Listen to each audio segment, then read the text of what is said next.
We already have 3 Transformers films under our belts, and it's created this sound genre that you see being reproduced in other films and is being referenced even in music and dubstep. And for us, the challenge was, okay, how do we still embrace this kind of Transformers genre, but also try different things? What can we do differently and fresh about the next installment of Transformers that is going to set it apart from the past experiences? And he's continually raised the bar on every level in this film.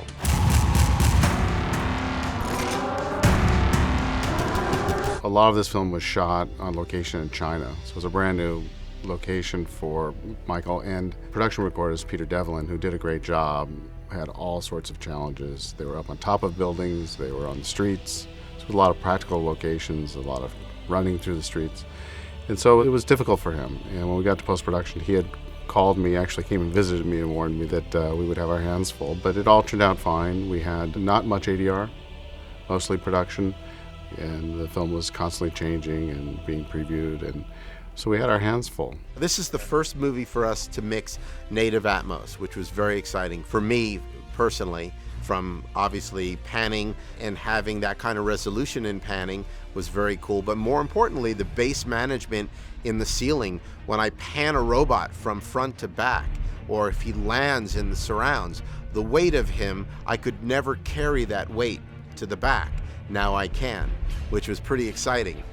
We really want the audience to embrace any of these new sound formats and sort of look for that when they're looking in the newspaper or buying a ticket online. We want them to say, hey, let's go see this in Atmos, let's see this in IMAX. We want them to really engage and participate in the sound of the film that they're going to be watching. And if there's any film that you participate with sound, this one is crazy cool. This is a very dynamic, full, balls to the wall experience of sound.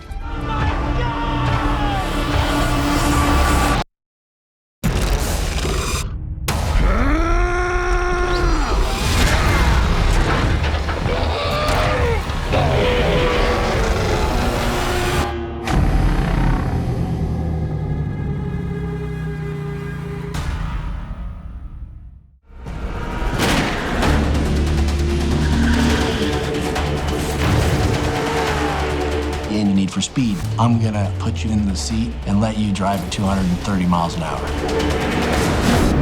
I definitely treat rental cars a lot differently now. Scott called me, actually. Couldn't have been much longer after Act of Valor. And he told me about the script, and he was super excited about it because he's a big car guy in a big way. He knows them really, really well, and he was just excited to be able to do that kind of a thing, going back to the classic car genre of the 70s and really get into all that. He spoke so highly of the cars being just the heartbeat from a sonic standpoint, but really wanted the sounds of the cars to not only be authentic and believable, but he wanted to put the audience in the cars. We mixed this in 7.1, which gave us a lot of opportunity to spread sound out and to get the definition between elements like car buys and things that were moving from front to back, back to front, on the sides, swooping in and swooping by.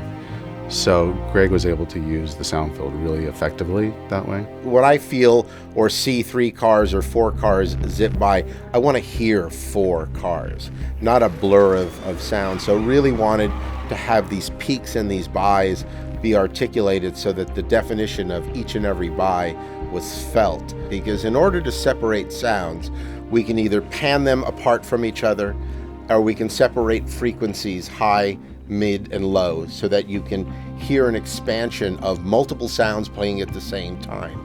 And we do that spatially so that you really felt like you were in the car. You see the bus, right? What's that? The bus! Go to now. Looks like a scene out of Speed down there. Hard left and 3, Keanu. Oh, you mean that bus. Bus.